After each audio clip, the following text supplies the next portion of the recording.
उधर रूसी सेना को नुकसान पर यूक्रेन का बड़ा दावा सामने आया है। युद्ध में अब तक रूस के 19,000 सैनिक मारे गए हैं, ये यूक्रेन ने कहा है। यूक्रेन में अब भी 7,000 रूसी सैनिकों के शव, ये यूक्रेन कह रहा है।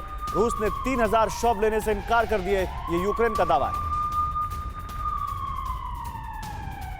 और यूक्रेनी सेना ने रूसी टैंकों को तबाह करने का दावा किया है। रूसी सेना के 4 BMD-2 टैंक तबाह हुए हैं। रूसी युद्धक कामाज ट्रक को भी यूक्रेन ने तबाह किया।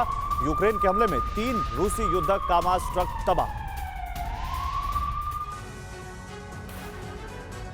इस युद्ध में वो सब कुछ हुआ जिसका अंदाजा नहीं था। वो सब कुछ हुआ जो कभी किसी एक्सपर्ट ने नहीं सोचा था। शुरू में तो यही लग रहा था कि कहां रूस और कहां ये अदना सा मुल्क यूक्रेन, लेकिन हुआ उससे बिल्कुल उलट। 44 दिनों से यूक्रेन ने रूस को मुंह तोड़ जवाब दिया है। यूक्रेन की ओर से अजो रेजिमेंट भी लड़ रही है। वो रूस की सेना को मार तो रही है, साथ में टैंक जैसे बड़े बड़े हथियार भी तबाह कर रही है। बर्बादी तो लगातार जारी है। अब देखिए रशिया के BMD-2 को कैसे यूक्रेन के सैनिकों ने तबाह कर दिया। शायद ही किसी ने सोचा था कि ऐसा करारा जवाब यूक्रेन की ओर से मिलेगा। अब जो हम आपको दिखा रहे हैं वो भी रूस की बेबसी बयां कर रहा है। देखिए कैसे ड्रोन एक रूस के सैनिक का पीछा कर रहा है। यूक्रेन इस युद्ध में ड्रोन का इस्तेमाल भी खूब कर रहा है। इससे यूक्रेन को फायदा है कि उसके सैनिक कम मारे जा रहे हैं और रूस में भारी तबाही मच रही है।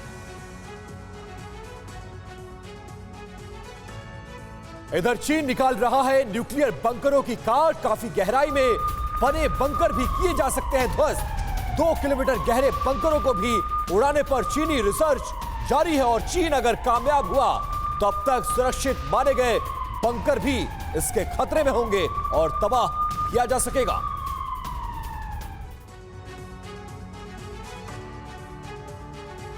यूक्रेन पर रूस लगातार बारूद बरसा रहा है। यूक्रेन की ताकत को छलनी छलनी कर रहा है। शहरों को जमींदोज कर रहा है, उनका नामो निशान मिटा रहा है।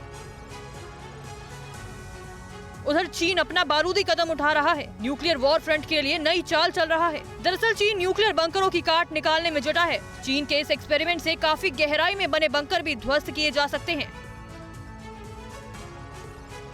2 किलोमीटर गहरे बंकरों को भी उड़ाने को लेकर चीनी रिसर्च का खुलासा हुआ है। अगर चीन अपनी इस रिसर्च में कामयाब हुआ तो अब तक सुरक्षित माने गए बंकर भी खतरे में होंगे, यानी एंटी न्यूक्लियर बंकर फेल हो जाएंगे।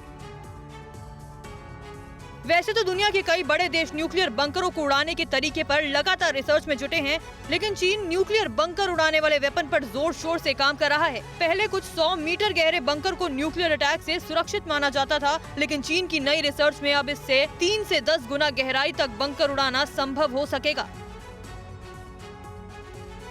फिक्र आपकी, सोमवार से शुक्रवार रात 9 बजे सिर्फ TV9 भारतवर्ष पर।